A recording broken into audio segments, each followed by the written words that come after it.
চলো আজকে আমার সাথে সাথে তোমাদেরকে একটু বাইরে থেকে ঘুরে আনি। সবসময় তো আমার ঘরের ভিডিও বা আমি মায়ের ভিডিও তোমাদেরকে দেখাই, আজকে একটু অন্যরকম ভিডিও করলাম। কারণ অনেক দিন বাড়িতে বসছিলাম, কিছু ভালো লাগছিল না, তাই চলে গেছিলাম কোনো একটা জায়গাতে ঘুরতে। কারণ আমার ঘুরতে তো খুব ভালো লাগে, কিন্তু এখন কয়েকদিনের জন্য বাড়িতে বন্দি হয়ে গেছিলাম, তাই একটু ঘুরে এলাম।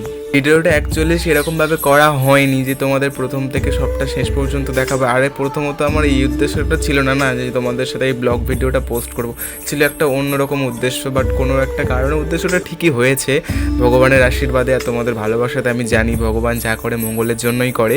তো আমরা কয়েকটা বন্ধু মিলে ঘুরতে গেছিলাম বকখালিতে। তো গিয়ে ওখানে আমরা তাড়াতাড়ি সকাল সকাল গিয়ে টিফিনটা করে নিই, তারপরে চলে যাই আমরা ব্রিজে স্নান করতে। আর এত রোদ ছিল, তাছাড়া এখন বুঝতে পারছো গরম, মানে শীতকাল, সেরকম তো মানে লোক নেই অ্যাকচুয়ালি ওখানে। সবাই লোকগুলো কখন থাকে, যখন হচ্ছে গিয়ে ডিসেম্বর মাসের দিকে বা জানুয়ারি মাসের দিকে লোকজন বেশি হয়। খুব ফাঁকা ফাঁকা ছিল, তাও ওখানে গিয়ে আমরা ভীষণ মজা করেছি। আর জলটা আমার খুব ভালো লাগে।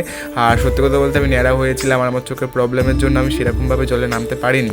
তবে কিন্তু আমরা সেই লেভেলের আনন্দ করেছি, আমরা যে কজন ছিলাম খুব খুব মজা করেছি। আর এই দেখো জল আমার ভীষণ প্রিয় তোমরা বলতে পারো।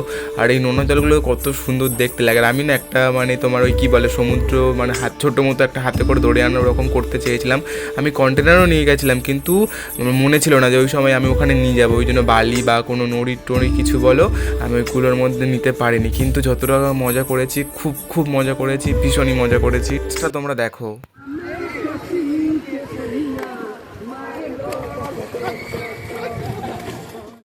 ডান্সটা কেমন লাগলো তোমরা কিন্তু কমেন্ট করে বলো। আর এটা একটু আমি এডিট করেছিলাম যে আমি সমুদ্রের দিকে এগিয়ে যাচ্ছি, সমুদ্র আমার থেকে সরে যাচ্ছে, কিন্তু না, ওটা আমার দিকে আসছিলো, আমি একটু এডিট করে নিয়েছি। তারপরে আমরা চলে গেছিলাম সন্ধ্যের দিকে এখানে এইগুলো খেতে। বাট আমি এগুলো কোনো কিছুই খাইনি, আমি খেয়েছিলাম ঘুগনি, ফুচকা আর ওই ভুট্টার কি ওটা বলে আমার জানা নেই। তো এটা আমার একটা খুব ভালো বন্ধু বলতে পারো, খুব কম দিনের আলাপের মধ্যে হয়ে গেছে। তো ভিডিওটা কেমন লাগলো তোমরা কমেন্ট করে বলো। জানি হয়তো তেমন কিছু দেখায়নি, তোমাদের ভালো লাগবে না তোমরা যেটার জন্য উদ্দেশ্য করেছিলে। তো নেক্সট ভিডিও নিয়ে তোমাদের সাথে খুব তাড়াতাড়ি আসবো। তোমরা ভালো থেকো, সুস্থ থেকো।